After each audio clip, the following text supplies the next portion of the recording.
Les invito a que se pongan de pie en reverencia a la palabra para que vean y oigan lo que Pablo les escribió a estos hermanos que creían en la resurrección de Jesús, pero no en la resurrección futura de quienes mueren.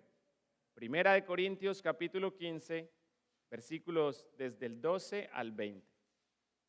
Díganme lo siguiente: dado que nosotros predicamos que Cristo se levantó de los muertos, ¿por qué algunos de ustedes dicen que no habrá resurrección de los muertos? Pues si no hay resurrección de los muertos, entonces Cristo tampoco ha resucitado.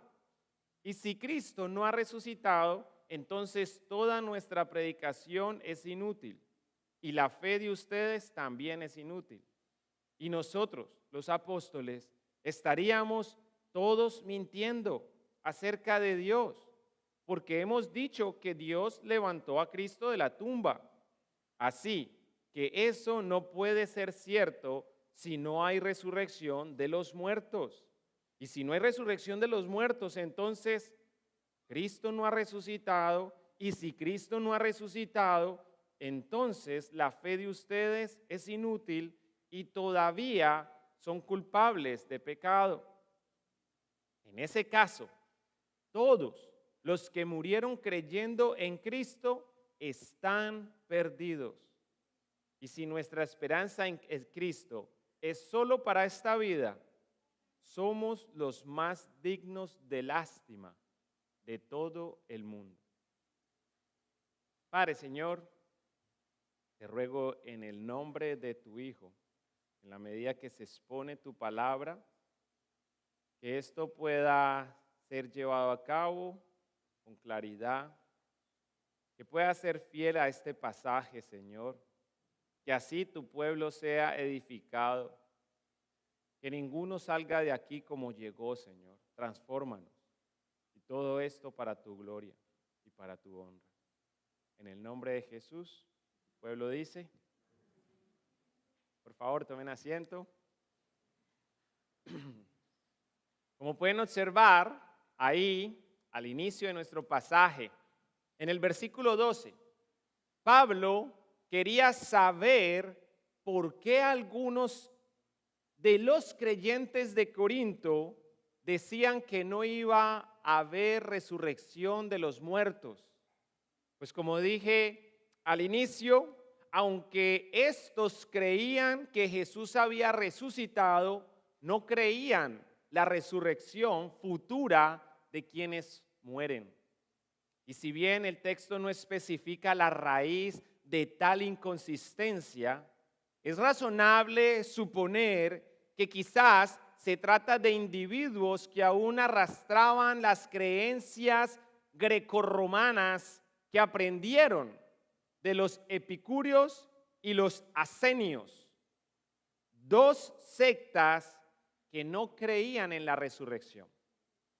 Esto en el contexto grecorromano, similar a lo que ocurría en el contexto judío con los saduceos, que tampoco creían en la resurrección.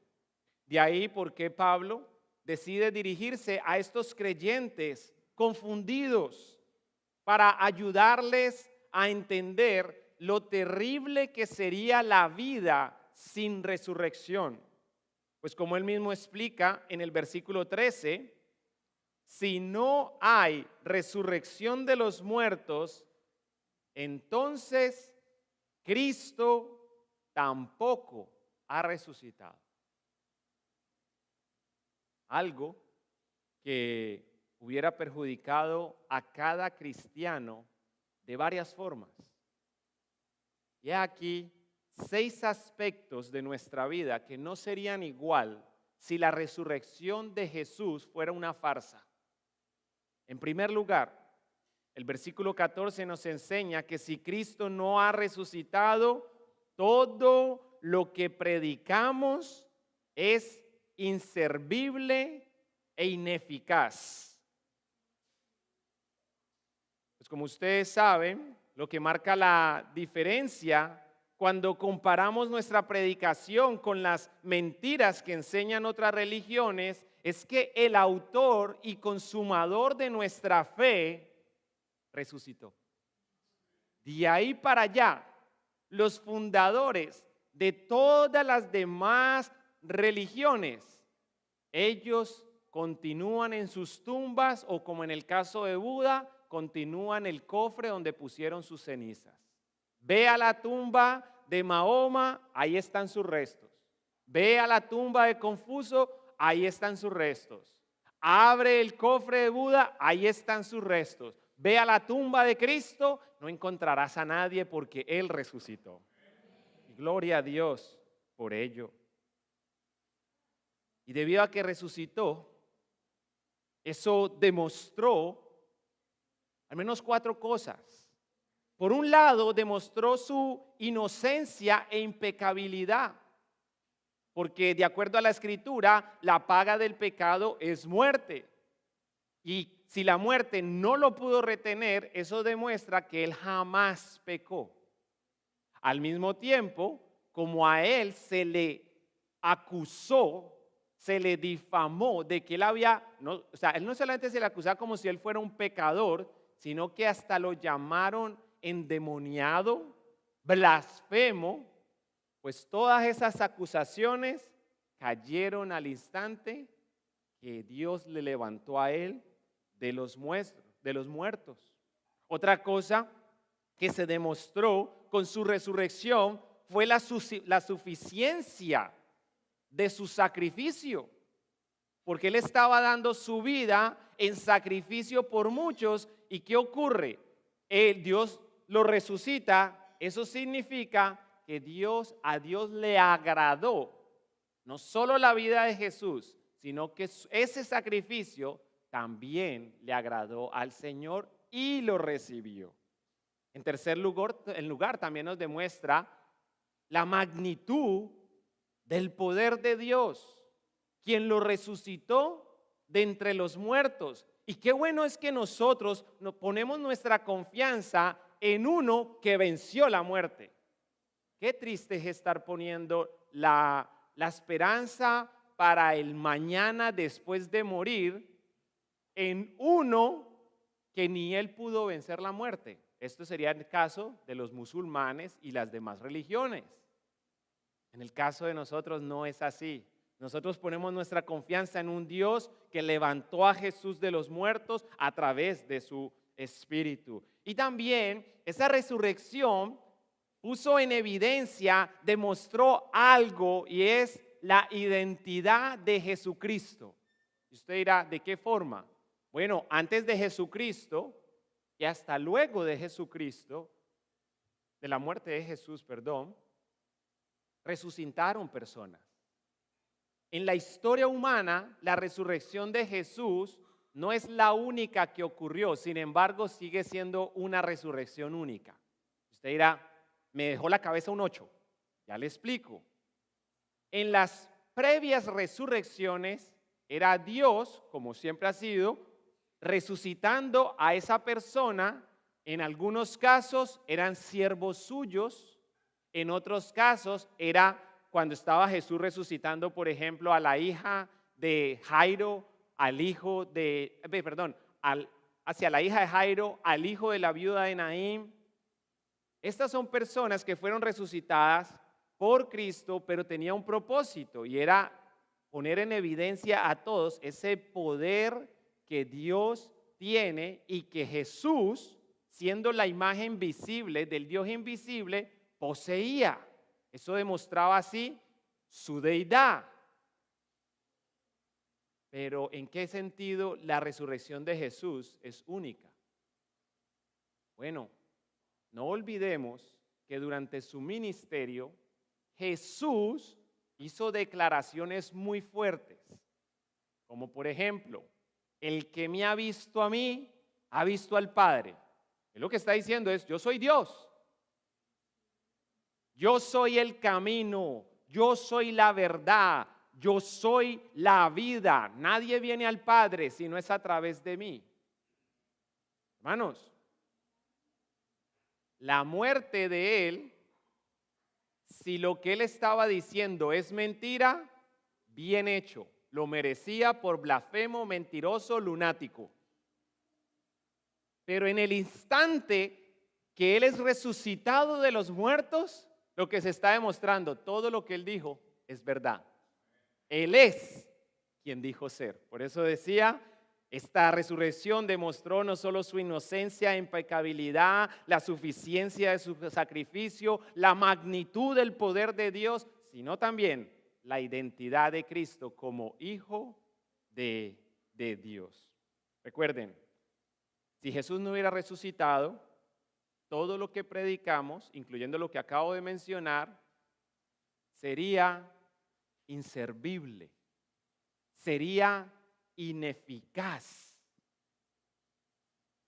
¿Qué diferencia podríamos encontrar entre la muerte de Jesús y de todos los demás fundadores de religiones si Jesús no hubiera resucitado? ¿Cómo nosotros podríamos tener la seguridad de que la muerte de él fue más significativa que las otras?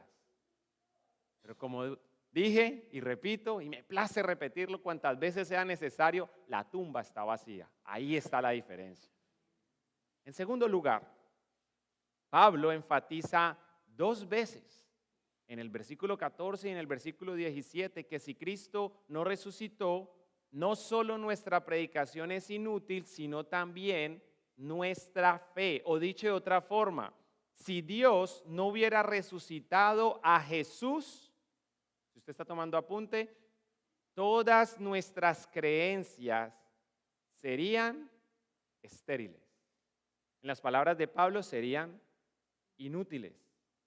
Pues básicamente estarían enraizadas en una mentira. Y como su raíz es un engaño, no pudiera dar fruto. Sería estéril. Lo cual da paso al tercer efecto que surgiría, y efecto negativo, que surgiría si Jesús no resucitó. Pues en ese caso, y como dice el versículo 15, todos, empezando con los apóstoles, que fueron los que comenzaron con a predicar de que Jesús había resucitado. En Hechos capítulo 2 tenemos a Pedro, por ejemplo. En Hechos capítulo 4 tenemos a Pedro y a Juan. En Hechos capítulo 7 tenemos a todos los apóstoles literalmente al mismo tiempo predicando que Jesús fue levantado de entre los muertos. De ahí viene el último de los apóstoles, el apóstol de los gentiles. Y en el capítulo 13 está Pablo, el apóstol de los gentiles, predicando que Jesús resucitó. Bueno, empezando con ellos, hasta nosotros que seguimos predicando lo mismo, todos, empezando con ellos, estaríamos mintiendo acerca de Dios, lo cual comprometería nuestra integridad. No sé si usted ha notado, pero si hay algo que compromete la integridad de alguien, es que mienta, que engañe, que no diga la verdad. Esto comprometería nuestra integridad al afirmar que Dios resucitó a Jesús. En otras palabras, seríamos peores que los charlatanes que impartan sermones religiosos, charlas motivacionales, ya sea por ánimo de lucro o porque tienen su agenda y por conveniencia. Seríamos peores que ellos. Pues una cosa es inventar disparates para elevar el ego y disminuir la culpa de las personas, diciéndoles que deben amarse a sí mismos. ¿Será que la Escritura nos ha mandado en algún momento a amarnos a nosotros mismos? Porque la última vez que la leí entera, el año pasado, yo no encontré tal mandamiento. De hecho, cuando se habla del amor hacia nosotros mismos, ni siquiera Jesús lo explica. ¿Qué significa eso?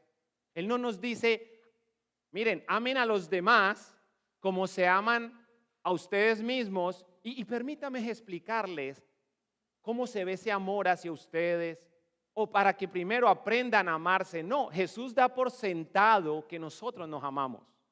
Y creo que el problema con muchos de nosotros es que nos amamos demasiado. Pero los charlatanes te vienen con este disparate de ámense a sí mismos. Bueno, hay otro disparate que cada vez cobra más fuerza y es perdónate a ti mismo. ¿Han escuchado eso alguna vez? Mira, es que ya Dios te perdonó, la persona te perdonó, lo que falta, eso le ponen hasta otro tono, es que te perdones a ti mismo. Hermanos, ¿ha encontrado eso usted en la Escritura? No, son mentiras.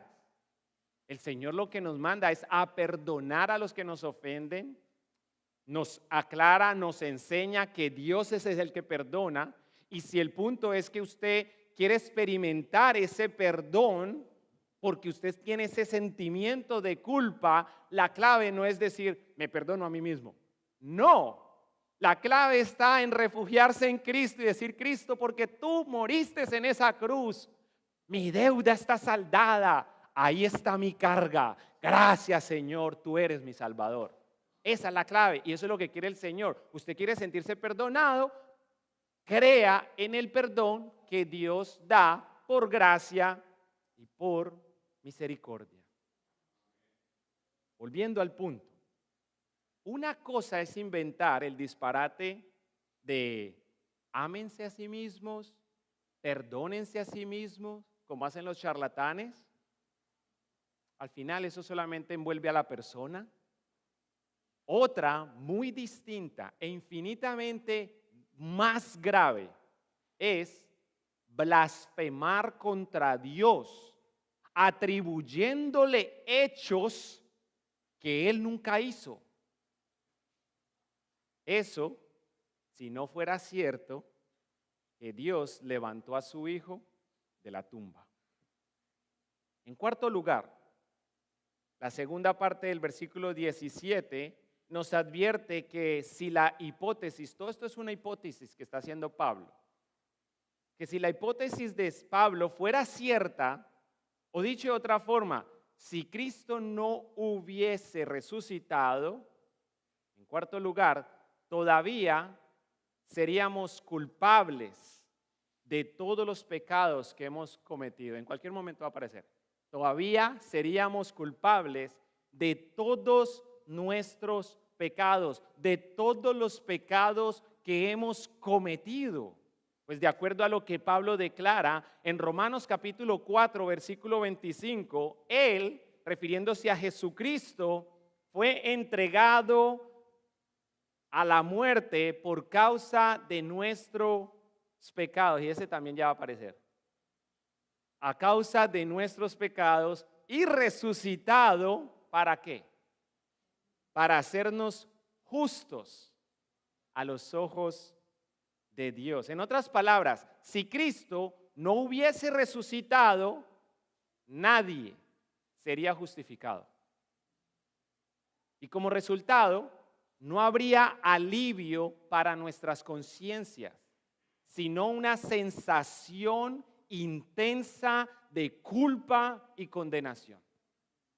Permítame repetir esto una vez más. Si Cristo no hubiese resucitado, nadie sería justificado y como resultado no habría alivio para nuestras conciencias, sino una sensación intensa de culpa y condenación. De ahí porque Pablo dice en quinto lugar que si Cristo no resucitó, versículo 18, todos los que mueren creyendo en Él están perdidos. Una expresión que amerita nuestra atención. Pues como ven, Pablo no dice que si alguien muere creyendo algo falso, creyendo una herejía, por ejemplo, esa persona simplemente se extinguirá. No, Pablo no dice eso, sino que usa la expresión están perdidos. No es que dejan de existir, están perdidos, dando a entender que todos los que mueren siguen existiendo. La vida de las personas, desde el momento de su concepción, al instante que el Señor da ese soplo de vida, o sea, nos da un alma, nosotros comenzamos a vivir. Por eso, cada vez que oigamos de abortos, cuando se hacen intencional, esos son asesinatos. ¿Por qué? Porque eso que quizás para verlo había que usar un lente, un microscopio, ya tenía vida. A diferencia de Dios, Dios no tiene comienzo y no tiene fin. Nosotros sí tenemos un comienzo, pero similar a Dios, ya no tenemos fin. Todos.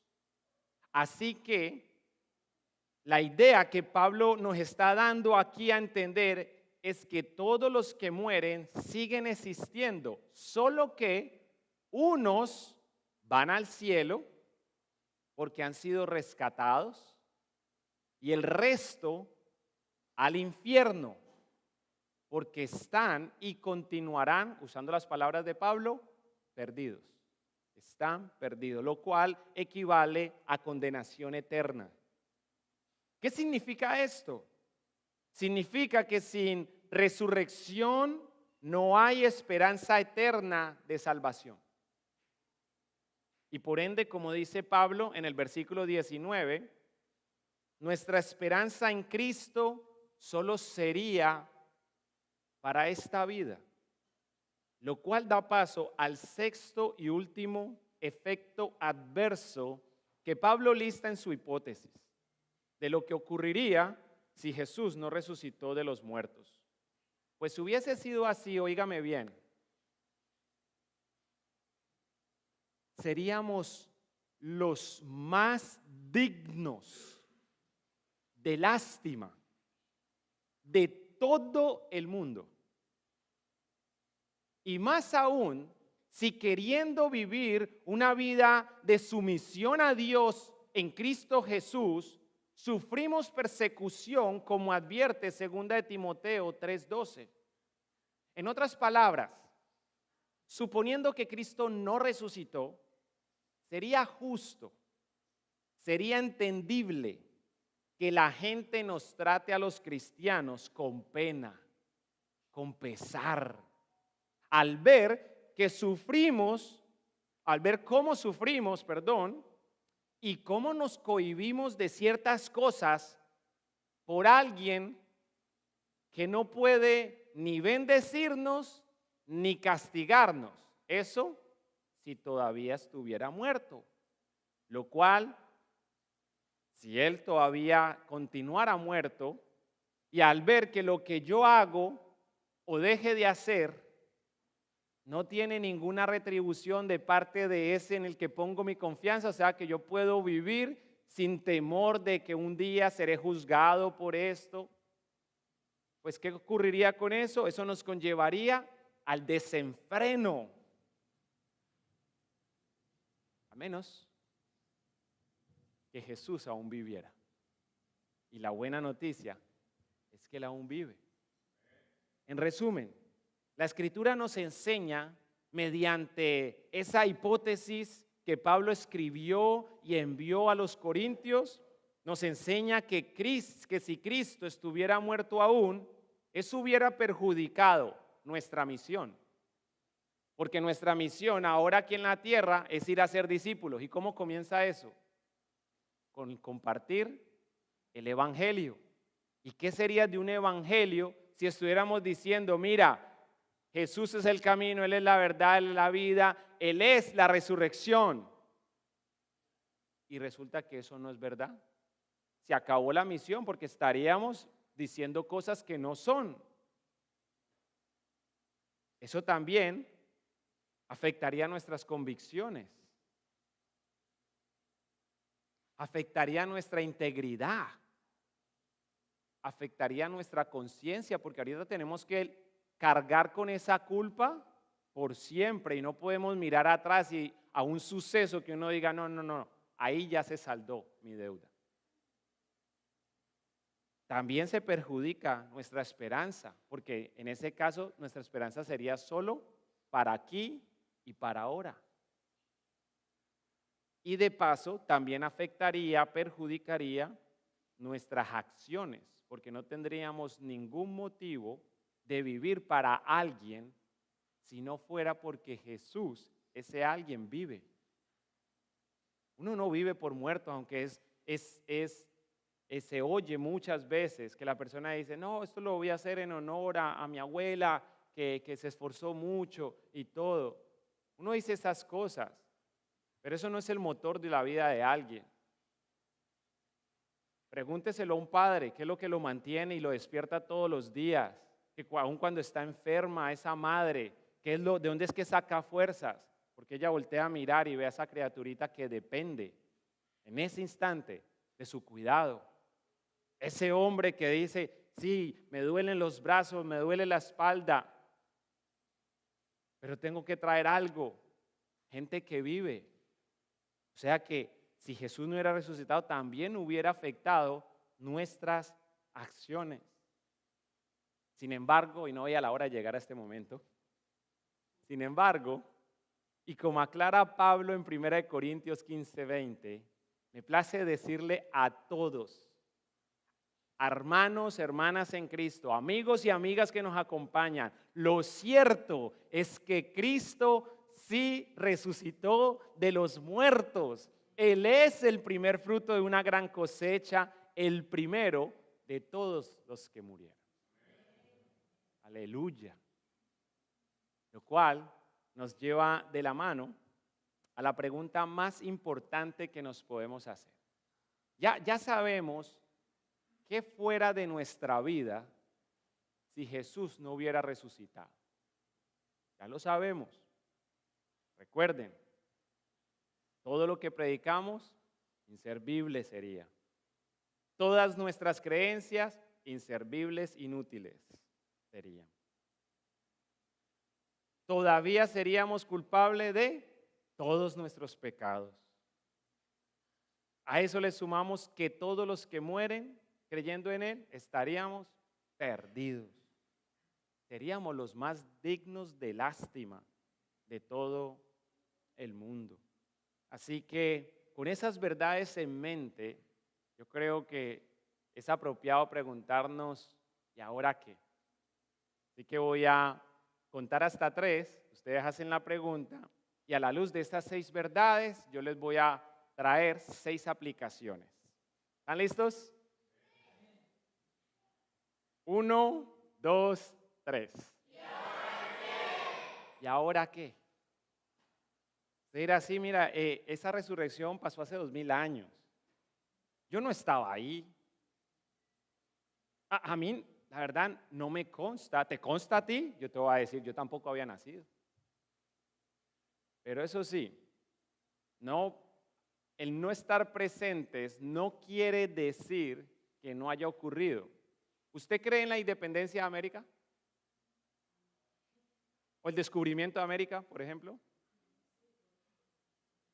Usted estaba ahí con Cristóbal Colón. Hay que revisar la historia y ver hechos que testifiquen a favor de eso. ¿Usted cree que si Jesús hubiese muerto y se hubiera quedado muerto, como ocurre con toda persona que nace en este mundo, Jesús fuera la persona que dividió la historia en 2? ¿Por qué se le da tanta importancia al nacimiento de ese niño que nació en un pesebre? Porque es el único que ha resucitado. Y usted dirá, hey, pero usted dijo que habían resucitado a otro. Déjeme terminar la frase. Es el único que ha resucitado y que sigue viviendo aún. Porque Lázaro sí fue resucitado, pero usted no ha visto a Lázaro por ahí. Vamos a la iglesia donde pastorea a Lázaro. No, Lázaro también murió. La hija de la viuda, el hijo de la viuda de Naín, también se murió. La hija de Jairo también se murió después. Jesús vive. Entonces, ahí ya tenemos una evidencia. Un hombre que divide la historia en 2. Hoy hablamos de antes de Cristo, después de Cristo. Pensemos por un momento en esa tumba vacía. Se los dije, vayan a todas las demás tumbas de todos los fundadores de las demás religiones, todas están ocupadas. La tumba de Cristo, vacía. Y hablando de esa tumba, les voy a recordar algo. Esa tumba estaba resguardada porque ya habían dicho, estos se van a robar el cuerpo, dijeron los enemigos de Jesús. Hay que asegurarla. Entonces, ¿qué hicieron? Mandaron unos soldados. A eso también hay que sumarle que el dueño de la tumba, José de Arimatea, mandó a poner una gran piedra. Y cuando llegaron esos soldados, ellos sellaron esa piedra. Imagínense que esta es la roca, el sello no era algo así, no era como que le ponían unos candados así, era algo muy delicado para los que vivían en aquel entonces. Les ponían como unas cabullas, como unas cuerdas, y después con una cera le ponían ahí como algo, y después le ponían el sello del imperio. Cualquiera que rompiera eso tenía que morir. Esa tumba sellada. Y con esa guardia romana, hombres fornidos, entrenados para la batalla, ¿usted cree que alguien se iba a atrever a meterse a robar un cuerpo? Para luego inventarse esta nueva religión llamada cristianismo. ¿Usted cree que podrían arriesgar la vida de esa manera? Y usted dirá, no, pero ¿qué tal si no fue como que los fueron a atacar, sino que tal vez los extorsionaron? No, los extorsionaron no, los sobornaron.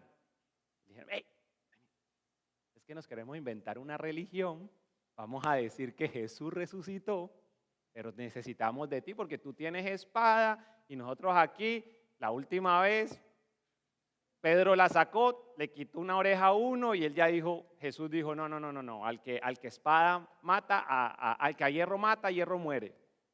Entonces, pero mira, tenemos una platica, un dinerito ahí, acéptalo y déjanos sacar el cuerpo. ¿Usted sabe qué pasaba en ese momento con aquel que se le escapara lo que estaba resguardando? Lo mataban. En una ocasión vienen los apóstoles y están ahí en una cárcel, ocurre un terremoto, se levanta el guardia, él se imagina, se escaparon. ¿Qué hace él? Saca su espada y ya se la va a enterrar. O sea, antes de que me maten, me mato yo. Y de una Pedro le dice, no te hagas daño, estamos aquí. ¿Por qué? Porque tenían que pagar con su propia vida. Hermanos, podemos pensar en tantos argumentos. Creo que me falta uno que he enseñado anteriormente. Está la tumba vacía, está la guardia romana. Casi me olvidé lo más lindo. Hablamos de los apóstoles. ¿Qué iban a arriesgar la vida? Bueno, pensando en el dinero, ¿qué dinero iban a tener ellos si ellos habían dejado hasta su trabajo? Eran unas mujeres las que lo mantenían y las donaciones de otros. ¿Usted cree que estos hombres iban a arriesgar la vida de esa manera para robarse un cuerpo ya muerto? Si estos fueron los mismos que cuando lo fueron a matar, ¿qué hicieron? Lo negaron, huyeron. Una manada de cobardes. Y yo creo que nosotros también hubiéramos salido corriendo. Entonces, cuando les digo cobarde, no crean como que yo iba a quedarme ahí. Yo no voy a hacer tal declaración. Pero eso no más nos da la idea de que Jesús sí resucitó. Porque usted ha notado el cambio que hubo en Pedro, por ejemplo, el que lo negó 3 veces. Ese es el que después de la resurrección, Cristo asciende y en el capítulo 2 se echa tremenda predicación, tremendo mensaje. 3,000 conversiones. Arriesgó su vida. ¿Usted arriesgaría la vida por un hombre que resucitó sabiendo que él no resucitó, sino que usted se robó el cuerpo? ¿Usted arriesgaría la vida así? ¿Qué podían ganar ellos? Si ellos por causa de este mensaje de que Jesús resucitó, No es como ahora que con los disparates que la gente se inventa gana fama, gana prestigio y hacen dinero. No, a ellos perdían todo, perdían su familia, perdían sus amigos, perdían sus trabajos y encima de eso los arrestaban y los mataban. Todos los apóstoles murieron. Y creo que una de las evidencias que más me gusta recordarme a mí mismo para saber que Jesús sí resucitó, ¿saben cuál es? Cada uno de nosotros. La transformación que usted está experimentando no podría ser cierta a menos que Jesús viva. Dios es la fuente de nuestra salvación, Dios también es el autor de nuestra transformación. Así que, sabiendo que tenemos este mensaje, que esto no es un engaño, nuestra fe no es inútil porque nuestra fe produce fruto. ¿Ya dijeron ahora qué, cierto? Ok. Es que me puse a hablar y por eso es que yo traigo todos mis apuntes, porque me agarro a hablar, aquí nos agarran las 5 de la tarde. Número 1, sigue predicando el evangelio. Dado que Cristo sí resucitó, sigue predicando el evangelio, es decir, la buena noticia de lo que Dios hizo, siendo justo, hizo a favor de pecadores para salvarnos a través de su Hijo, quien vivió una vida impecable, murió injustamente en una cruz en sustitución de pecadores y resucitó de entre los muertos para dar perdón de pecados, para dar vida nueva, para dar nueva esperanza.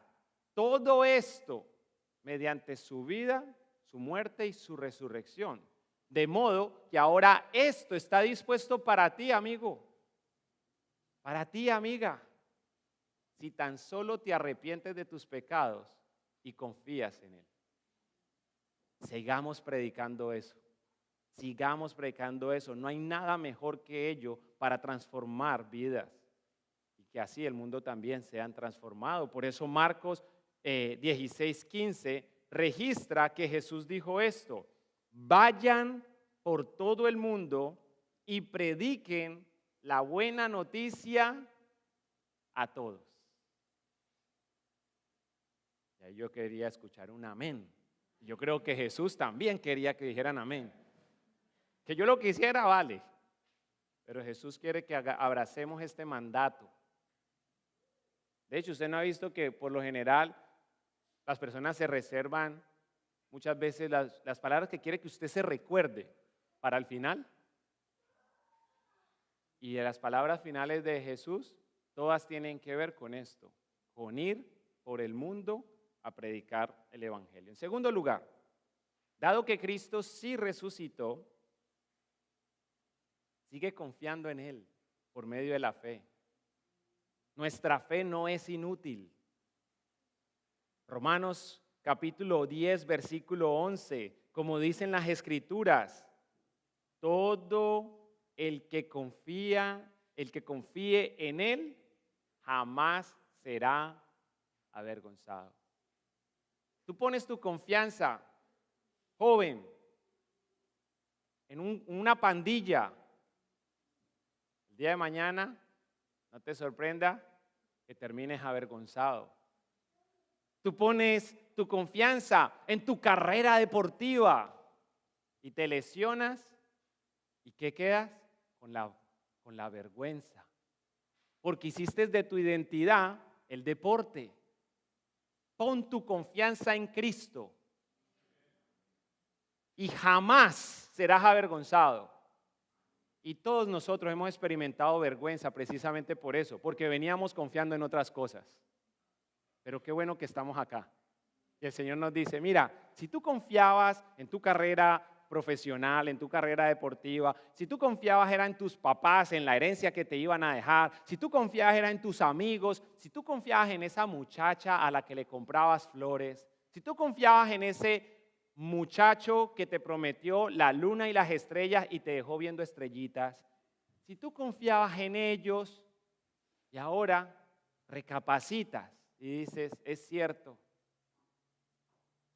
mi confianza debe estar en Jesús, ten la certeza que jamás serás avergonzado si confías en Él.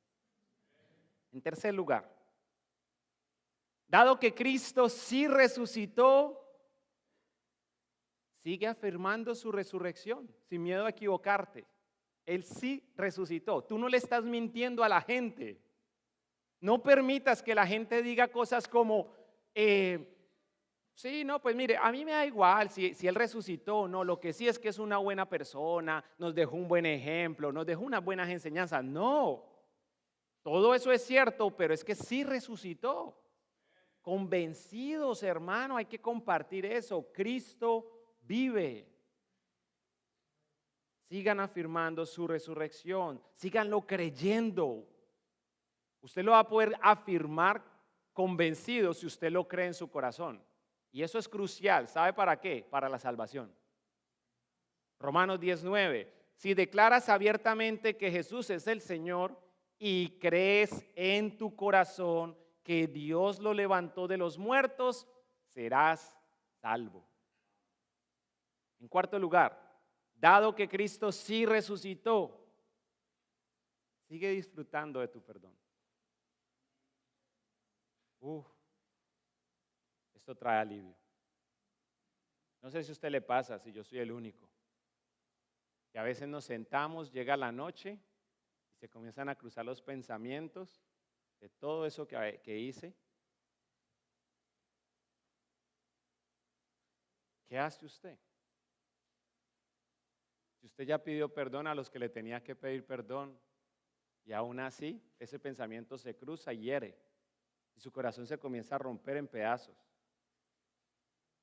Usted está disfrutando de un buen momento, de repente pasa algo y así como cuando uno pierde un hijo, los que en algún momento le hayan muerto un hijo van a identificar eso. Usted está viendo a sus otros hijos que están aprendiendo a caminar y en lugar de que el primer pensamiento sea, wow, está caminando, lo primero que se pasa a la mente es, mi hijita no alcanzó a caminar.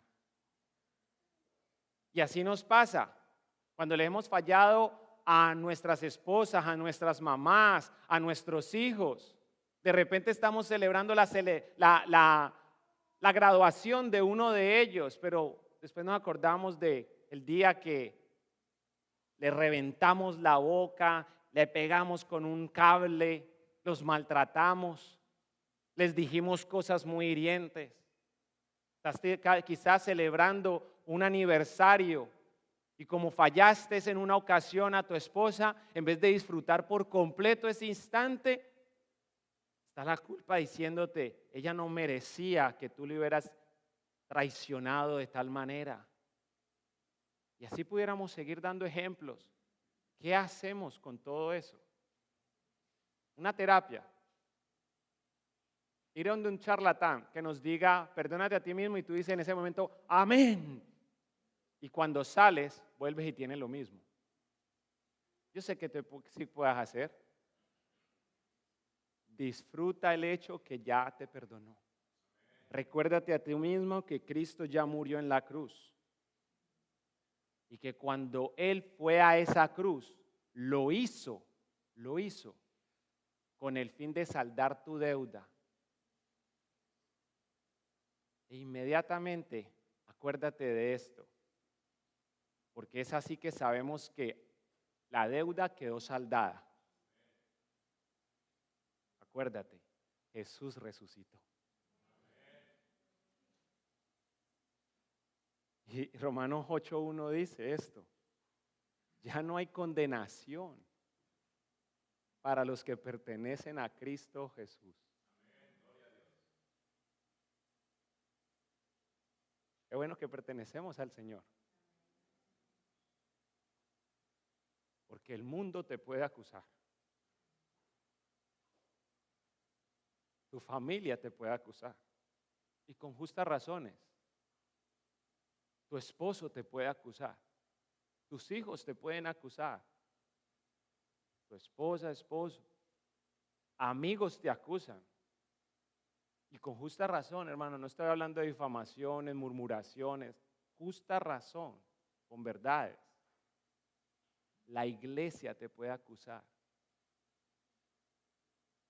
Pero qué bello es saber que porque Cristo resucitó, yo puedo seguir disfrutando de su perdón. Aunque mi padre y mi madre me dejaren con todo y esto, vendrá Jehová y me recogerá.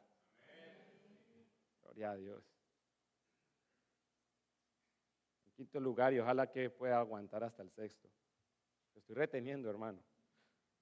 Dado que Cristo sí resucitó, sigue perseverando con esperanza. Nosotros tenemos una esperanza que es viva y verdadera. Yo me acuerdo nada más de una historia.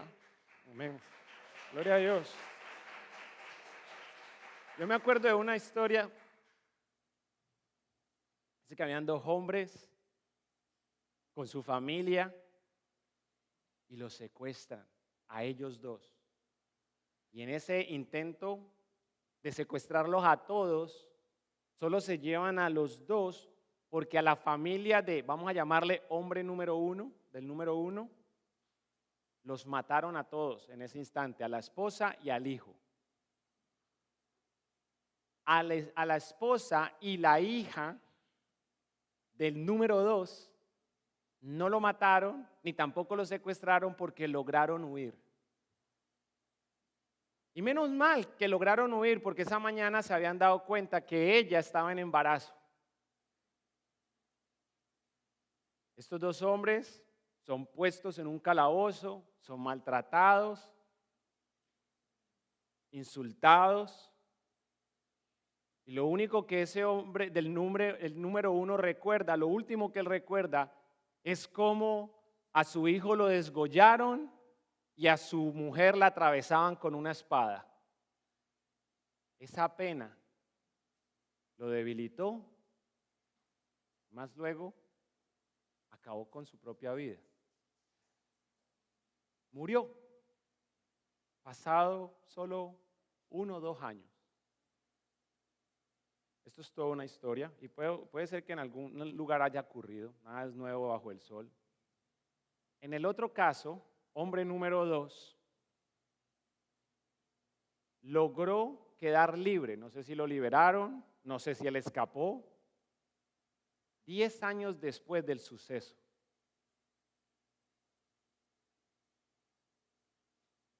Diez años después.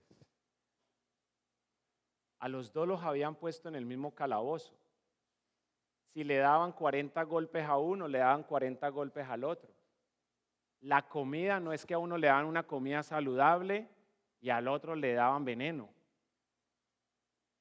¿Qué fue lo que mantuvo vivo al uno y y el otro no? La esperanza de ver a ese bebé que se estaba formando en el vientre, a esa esposa y a esa hija que salieron huyendo. A una dimensión infinita, nosotros tenemos una esperanza mayor, verle la cara a Cristo. Y porque Él vive, podemos seguir perseverando con esperanza. Y la esperanza del cristiano no es como que, yo espero que me den ese trabajo. No, la esperanza del cristiano es, yo tengo la certeza de. Nosotros tenemos la certeza de que a Cristo le veremos cara a cara. Eso está seguro. No nos encontraremos con un difunto, nos encontraremos con el Rey de Reyes, Señor de Señores que vive. Sigue adelante con esperanza. Primera Tesalonicenses 4:14, pues ya que creemos que Jesús murió y resucitó, también creemos que cuando Jesús vuelva, Dios traerá junto a Él a los creyentes que hayan muerto.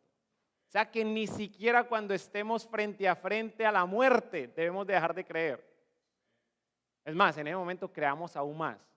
De decir, esto solamente va a ser un episodio de mi vida, porque sea como sea, aunque este cuerpo pase 400 años más ahí enterrado, se lo coman los gusanos, llegará ese momento glorioso en el que Cristo va a levantar a los muertos, a los que creyeron en Él para vida eterna y a los que no creyeron en Él para condenación eterna. Y gloria a Dios por los que hemos puesto nuestra confianza en Cristo, porque podemos seguir caminando con esperanza. Y en sexto y último lugar, dado que Cristo sí resucitó, sigue viviendo para su gloria. Recuerda que la resurrección de Cristo, si no hubiera sucedido, hubiera afectado la manera, nuestras prácticas. Porque no tendríamos una convicción de que hay alguien que vive, que me bendice o que me juzga, o que me castiga, que me disciplina. Así que, dado que Él sí resucitó, sigue viviendo para su gloria. Primera de Corintios, capítulo 10, versículo 31. Sea que coman, o beban, o cualquier otra cosa que hagan, háganlo todo para la gloria de Dios. Mi oración es que a la luz de la resurrección de Jesucristo, nosotros vivamos el día a día con una mentalidad eterna que afecte todo lo que decimos, cómo pensamos, lo que anhelamos. ¿Todo por qué? Porque vivimos por y para la gloria de uno que ya venció la muerte. El Señor nos ayude.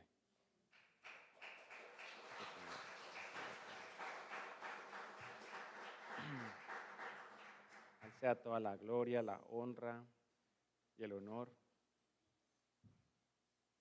Padre Señor, te damos gracias porque si tu Hijo continuara en esa tumba, ni siquiera tendría sentido reunirnos hoy. Estaríamos perdiendo el tiempo. Pero venimos hoy como personas que han sido perdonadas. Venimos hoy como una familia con esperanza, todo porque Él sí resucitó. Así que te damos la gloria y nos admiramos, nos maravillamos de ese suceso. Señor, te ruego por aquellos que aún no tienen esperanza. Aquellos, Señor, que quizás no saben cómo seguir adelante, porque lo que pensaron que era lo máximo, lo que pensaron que era la cima en su vida, quizás no lo lograron. O peor aún, aunque lo lograron, se dieron cuenta que no era lo máximo. Así que, Señor, te ruego que les des fe para que salgan de acá convencidos de que lo máximo es Cristo y Cristo vivo. Que se arrepientan de sus pecados, Señor, y vuelvan a ti. Por favor, obra en ellos, sálvalos, Señor. Y a los que ya hemos sido salvos, Señor, a la luz de que vivimos corandeo delante de ti, delante de tu vista, por ese corandeo, Señor, que vivamos para tu gloria por siempre, Señor. Esto te lo pido en el precioso nombre de aquel que vive, Cristo Jesús nuestro Rey. Y tu pueblo dice,